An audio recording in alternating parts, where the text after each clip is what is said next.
This is America in Space, a weekly news and information program on current events dealing with the space industry. From the Washington News Bureau, here is your host, Rick Potlock. Welcome to another edition of America in Space.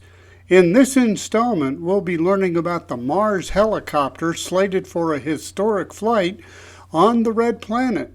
Project manager Mimi Ung of JPL explains the difficulties designing an airborne machine for use in another atmosphere compared to that of Earth.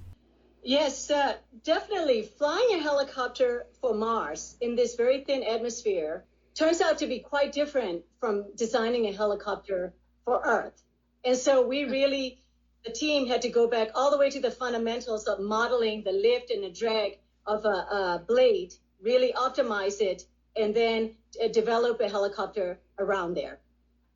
It has to be very light. So the very first challenge was to meet that stringent mass constraint to fit all of the autonomous capability, autonomous flight, autonomous survival, staying warm through the cold night, being able to communicate, being able to charge itself, through the sun and storing the energy and having enough energy to survive the cold nights and flying.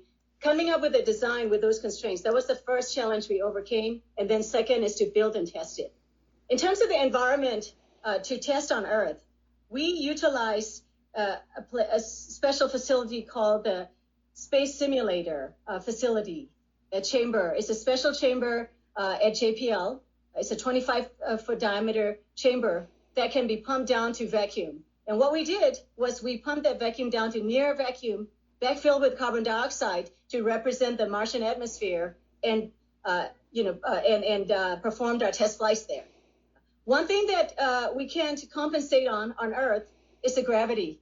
The gravity on Mars is significantly less than on Earth, right? Like about 40% compared to Earth. So we did add a gravity offload just to offload the helicopter at a consistent, difference to make up for the different gravity. So how is Ingenuity powered and how long can it fly? Ingenuity can fly up to about 90 seconds. That's how we've designed it for this first-of-a-kind vehicle. This is a small proof-of-concept vehicle. So for this vehicle, we have designed it to fly up to 90 seconds. In that distance, we can do up to about 300 meters round trip in that.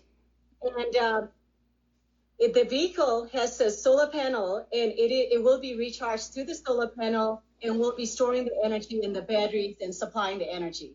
So it's the ultimate green machine. It's powered by solar energy. We store the energy, and we apply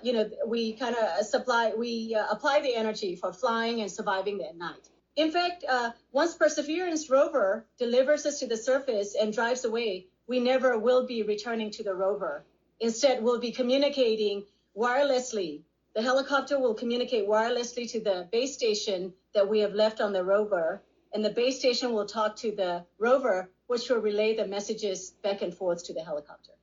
What are some of the milestones that Ingenuity has to make during this historic mission?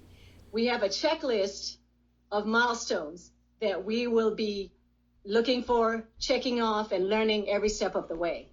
So the first step will start with surviving the launch and the trip to Mars and getting to the surface and getting deployed to the surface of Mars and confirming our first communication from the helicopter to the base station on the rover.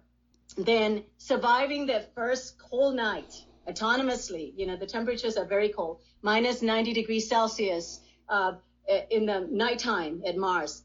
Surviving, the helicopter standing on its own, surviving that first night. It's a major milestone. Confirming that we're charging through the solar panel and garnering the energy. Then the very first spin on Mars. And then the very first lift. And then the very first flight and the very first landing. We are really looking forward to learning every step of the way, going across our checklists incrementally and very systematically. That was Mimi Ung, project manager for Mars Ingenuity. Listen Tuesday for About Space Today with David Denault, and each Friday for America in Space. You can follow both our programs on About Space Today. Reporting from the Washington News Bureau, I'm Rick Potlock. Thanks for listening. Be sure to share our program with your family and friends and follow us on Facebook. Join us each week for news and information on America in Space.